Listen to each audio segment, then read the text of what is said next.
Hello and welcome. Now we have very strict rules about what is and what is not allowed on our track. And this week, we're ignoring them. Here's the rule breaker. It appears to be a normal BMW 5 Series until you start it up. Yes, Lucifer has come to our little world of milk and petrol. For the first time ever, we have a diesel on our track. Why? Well, BMW say that the diesel engine in this car is not just more economical than the equivalent petrol engines, but more powerful as well.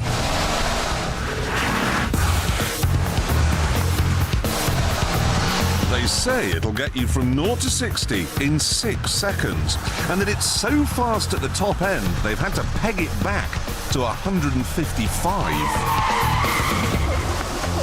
That sounds like a bold claim, so to see if it really is possible, I had to come onto our 1.7-mile runway carrying as much speed as I possibly could. Let's find out. Yes, that's so much we've lost the camera. That's got it. On at 50 miles an hour, foot hard down. It doesn't feel electric, but it is relentless. 95, 100. That Jag diesel I drove around the Nürburgring, all the power from that came in one big lump, and then we were out of revs at 4,000. This revs right up to 5,000. 120.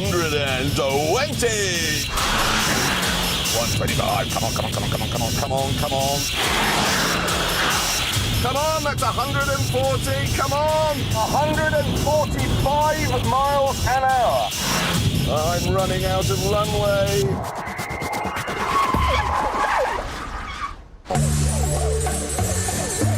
There is no doubt in my mind this is a 155 mile an hour car. So how have they managed such a remarkable feat? Now, obviously, I appreciate that lots of you aren't going to be particularly interested, so on the left-hand side of the screen now we have some fluffy kittens for you to look at.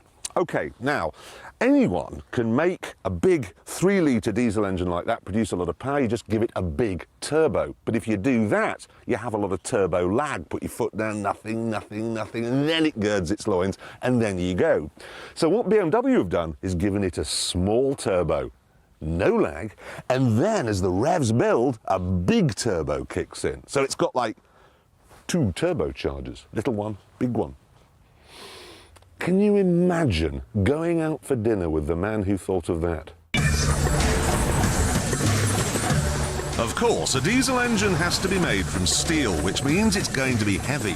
So to stop the front of the car from sagging, BMW have had to toughen up the suspension. The thing is, though, that this big heavy engine and the altered suspension don't really seem to have affected the handling unduly. Bit of a pudding, but what big saloon car isn't? There's more good news too. At less than £40,000, this is 10% cheaper than the equivalent petrol model. And obviously, it's cheaper to run as well.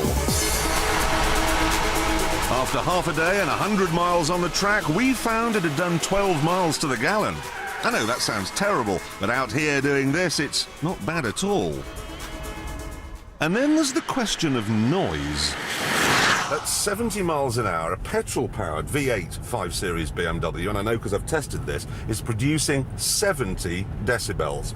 So using this health and safety-ometer here, let's find out how noisy the diesel is, okay? Let's just build it up to 70. I'm going to have to shut up now to get a reading. Here we go. That's amazing. It's only 66 decibels. This is actually a little bit quieter.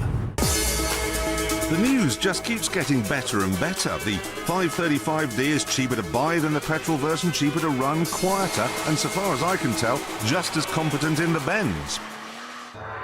But now it's time to answer the big one. Round our track, could this new diesel keep up with its petrol-powered brother? And this is the full banana. the 4.5-litre V8. So, what do we think? The petrol car has more brake horsepower, it's a little bit lighter, and it has the Stig at the wheel. The diesel will have me at the wheel, but it has 416 torques. That's 80 more torques than this has. It's actually 50 more than you get from a Ferrari 360. Here we go.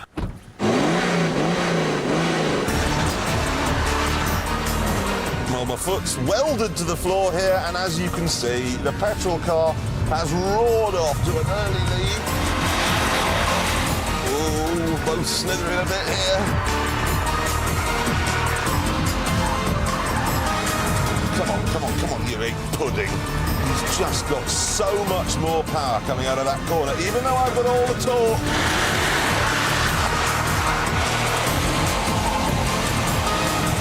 Oh, nearly got in there, though. Oh, he's gone a bit wide there. He'll get through on the inside. Come on, come on! Whoa, fishtailing, I don't need that.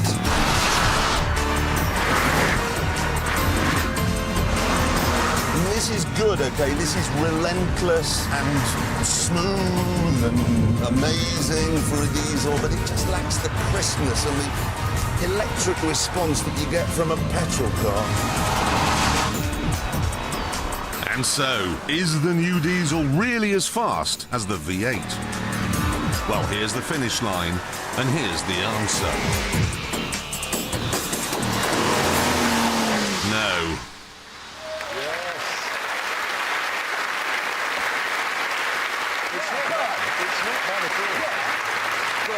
How long? Did you really say 12 miles to the gallon then? I did. In a diesel? Yes. Right. The track is a thirsty place. And remember the Ford GT? Yes. 4 miles to the gallon. That's true. And a new record was set the other day with the Mitsubishi Evo 8, the FQ400. Yeah. 3.6 miles to the gallon. Ouch. 3.6. Yeah.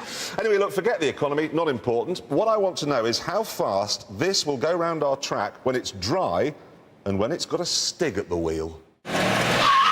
Right, away he goes. Tyres smoking under the mighty force of all those torques. Down to the first corner. How's it going to look through there? Ooh, a bit of understeer on the way in. Doesn't sound too sporty, but looking pretty neat so far.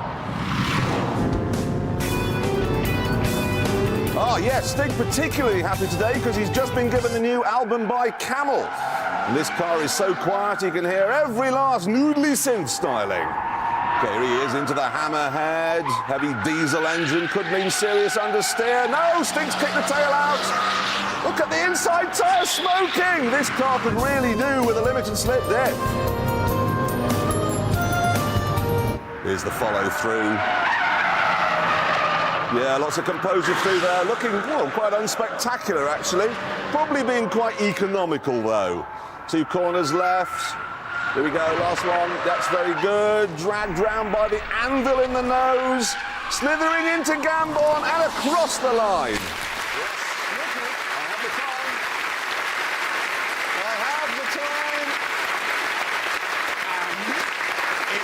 I have the time here, and it is 1 minute 31.8. Hey, that's very good. That's the same as a Nissan 350, that thing you like, that Datsun with a Renault engine. It's a very nice Same car. as a Mazda RX-8. A diesel is faster than a Focus RS. I am now officially going to shoot myself.